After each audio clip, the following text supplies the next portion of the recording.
नमस्कार, स्वागत है आपका TSW न्यूज में। आज लोकसभा में विधायक रुचि वीरा ने श्रम एवं विकास मंत्री डॉक्टर मनसुख मंडाविया से सवाल पूछा कि रोजगार के आंकड़े क्या है। आइए देखें लोकसभा में स्पीकर ओम बिरला की मौजूदगी में क्या कुछ हुआ।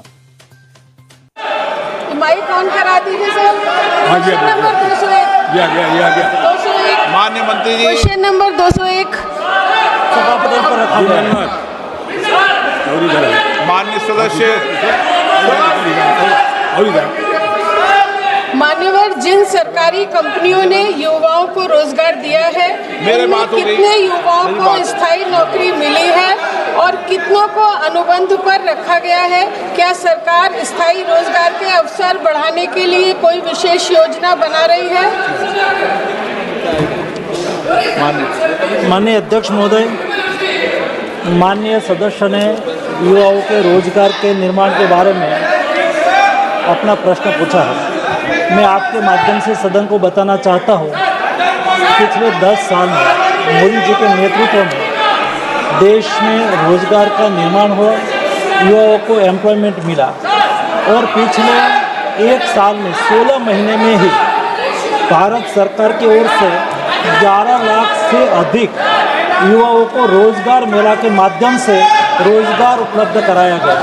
माननीय अध्यक्ष महोदय, मैं उसके आगे बताना चाहूँगा कि यूपीए गवर्नमेंट के दरमियान 10 साल का हिसाब किताब करें तो 10 साल में केवल 3 करोड़ रोजगार निर्माण हुआ था, जॉब निर्माण हुआ था।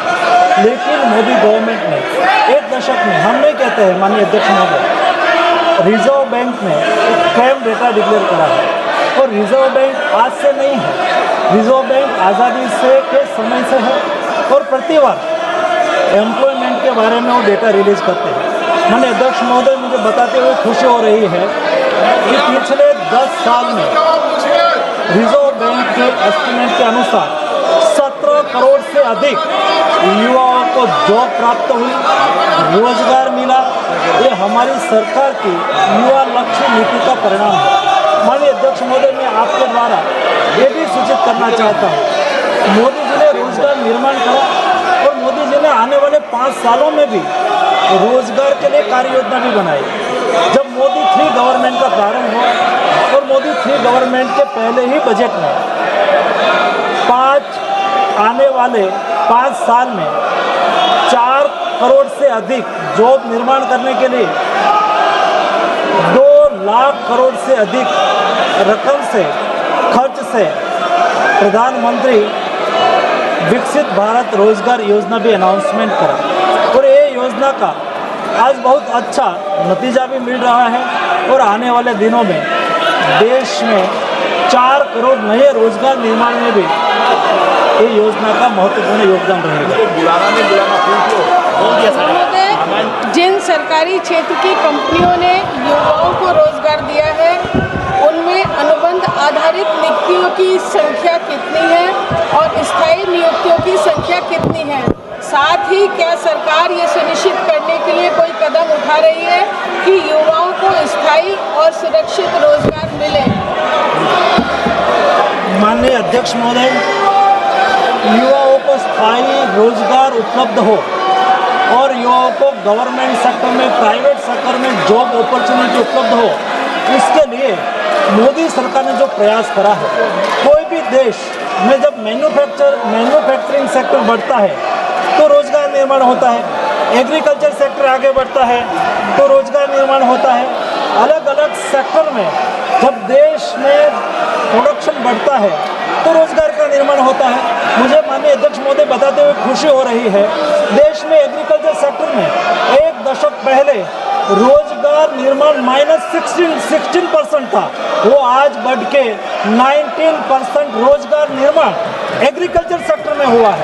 माननीय अध्यक्ष महोदय, मैं मैन्युफैक्चरिंग सेक्टर की बात करूं तो पिछले 1 दशक में, जब यूपीए के 1 दशक में 2004 से 2014 केवल 6% मैन्युफैक्चरिंग सेक्टर में रोजगार निर्माण हो रहा था, पिछले 1 दशक में मोदी सरकार में मैन्युफैक्चरिंग सेक्टर में 15% रोजगार निर्माण हुआ है। वैसे वैसे ही सर्विस सेक्टर, जो आपने युवाओं की बात कही है, युवा खास करके सर्विस सेक्टर में ज़्यादा काम करते हैं।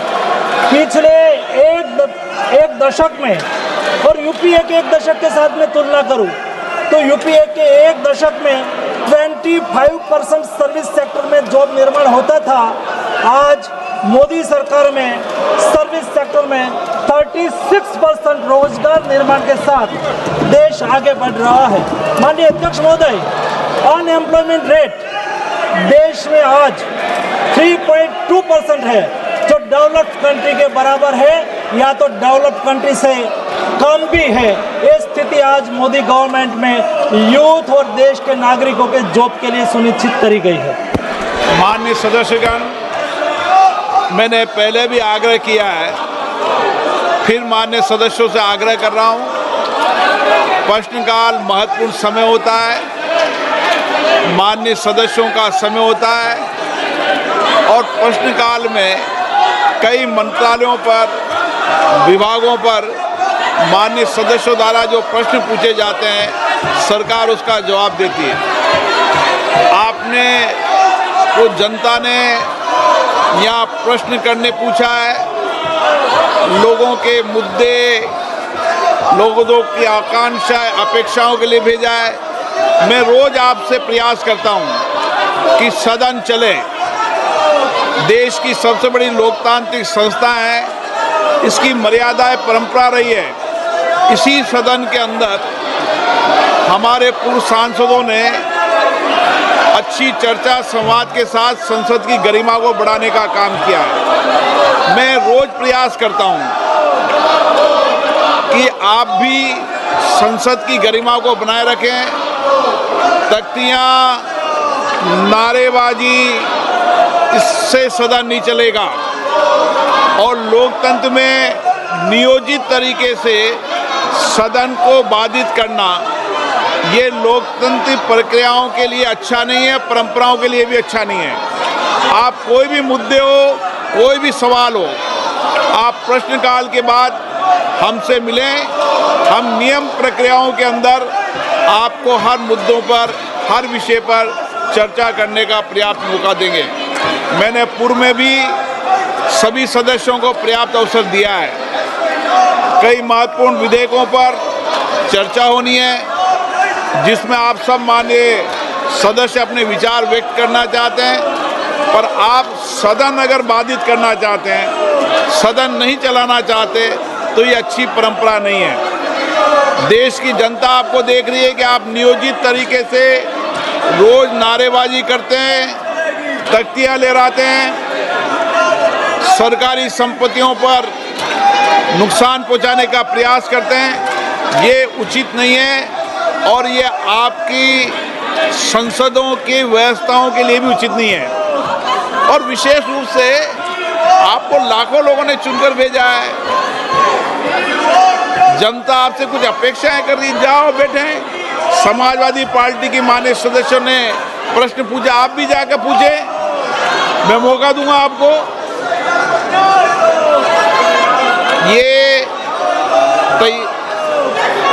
ये आचरण आपका उचित नहीं है, ये संसद की कार्य पद्धति के अनुरूप नहीं है। तो जाइए बैठिए। आप सदन नहीं चलाना चाहते, प्रश्नकाल नियोजित तरीके से बाधित करना चाहते हैं। प्रश्नकाल, फिर मैं आपसे आग्रह कर रहा हूं, फिर मैं आपको मौका दे रहा हूं कि प्रश्नकाल के बाद हर विधेयक पर शून्यकाल में आपको हर मुद्दे को उठाने की परमिशन दी जाएगी। मुझे लगता है कि आप नियोजित तरीके से ही सदन को बाधित करना चाहते हैं, इसलिए सदन की कार्रवाई आज 2 बजे तक के लिए स्थगित की जाती है। ऐसे ही तमाम बड़ी खबरों से जुड़े रहने के लिए हमारे YouTube channel TSW news Hindi को सब्सक्राइब करें। वीडियो को लाइक, कमेंट, शेयर करना बिल्कुल ना भूलें।